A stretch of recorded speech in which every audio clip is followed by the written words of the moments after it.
Hey guys, Jason the X for SNS Live, powered by Solinks.com, and this is the Transformers 4 review, Transformers 4 Age of Extinction review of High Octane Bumblebee Deluxe Clash from the new Transformers movie. And yes, I actually found the other two Dinobots and Crosshairs and bought them right off the bat and saw this guy on the shelf, and this is before the street date, and passed him up just because it was another freaking Bumblebee. But you know what? It's not too bad of a figure.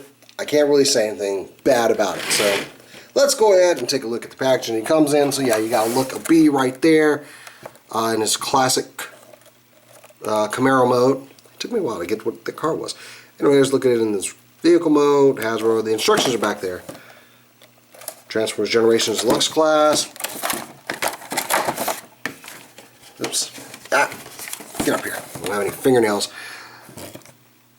So here's a look at the back of the package. There he is in the robot mode, and a little bit of a bio. Of course, his casemates, Crosshairs, Dinobot Slug, and Scorn, which we'll be getting those reviews a little bit later too.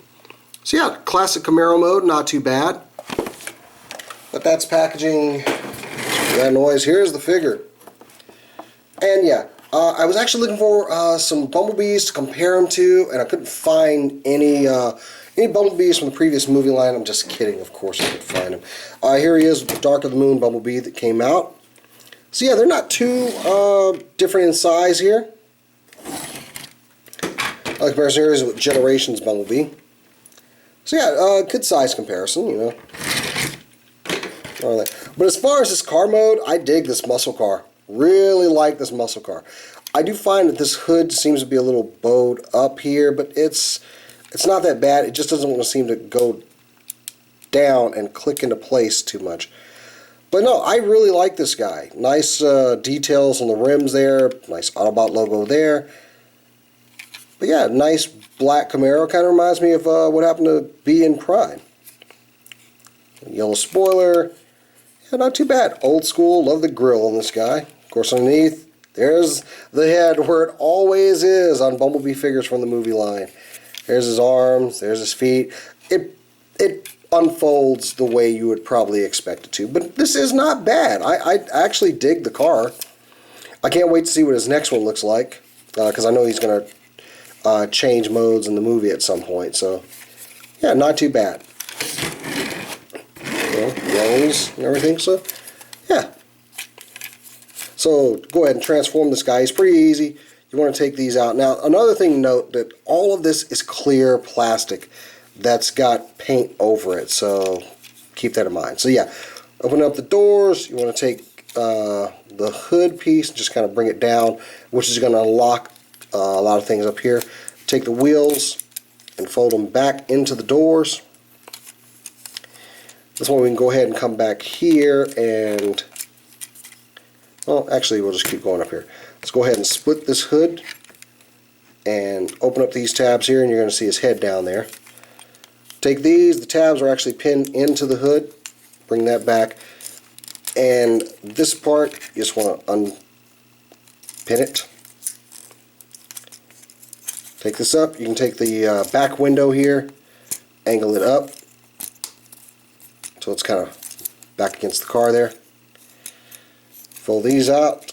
And you just bring them down, and the back of the car will lift up to fill in that gap and straighten out the feet. Same thing over here. Yes, I know, we've seen this. We've seen this. Anyway, go ahead and take the arms, and this is actually connected to this arm, but you just want to take it and unpin it. Oops, that wheel came open. Bring these up and out. Same thing over here. Come on. Now the head, you just want to make sure it goes through that gap here.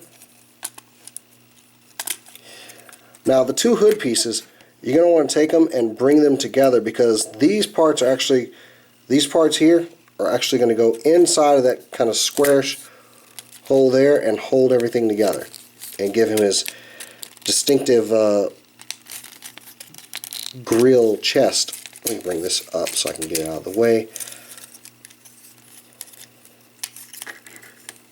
So, A little bit difficult to get in here sometimes. There we go. Try doing one at a time. Bring this down.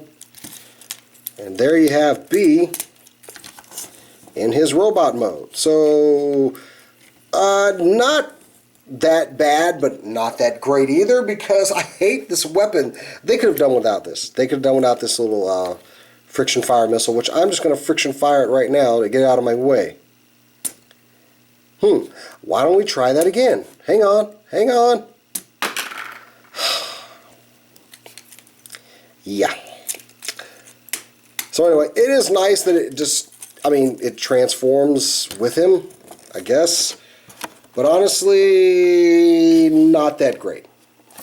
So yeah, this is B. Not too bad. I love the look on his head mold, because I know this is the last time we're going to see it on a figure.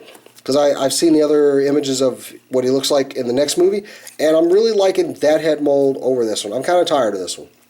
Especially, you know, I hope Bumblebee finally talks in this movie.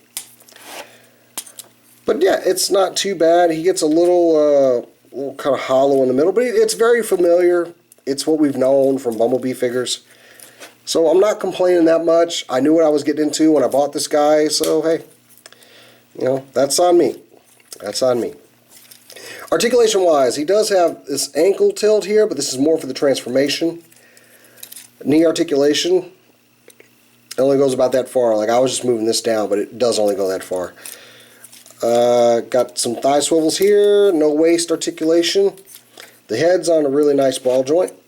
And there is some light piping, which is painted over. They painted over his eyes, so there is no light piping. The arm's actually on this joint here, but that's for transformation. He does have a nice ratchet joint here on the shoulder. Pin will go out, ratchet joint at the elbow, and no wrist articulation. I gotta admit, that ratchet joint in the elbow, it's very tight, and it just didn't seem like it was very necessary. But, you know, hey, this is Bumblebee in his new form. For a comparison shot, here he is with the Deluxe class Battle Blades Bumblebee. And yes, a little shrimpy there. It's hard to, this is not a Voyager figure. In fact, you know what, let's bring a Voyager figure in here. There's a Voyager figure compared to the Deluxe Battle Blades Bumblebee from Dark of the Moon. Or, no, not Dark of the Moon, Fringe of the Fallen. So yeah, whatever. Anyway, he is going to get a new form in the film. We'll see. But is this guy worth it? I mean, that's on you. That is seriously on you. I bought this guy because I like Bumblebees, and kind of reminds me of a joke. I was letting my son play with some of my movie toys, and he had taken like all the Bumblebees out, which were a lot. And I was like, hey, don't put all those Bumblebees out. My wife's like, why can't he? I was like, he doesn't need all those Bumblebees. My wife goes, well, why do you need all those Bumblebees? Touche. So anyway, this has been the review of Deluxe High Octane Bumblebee from the new Transformers 4 Age of Extinction. Until next time, guys, I'm Jason the X for SCNS Live, powered by Solinks.com.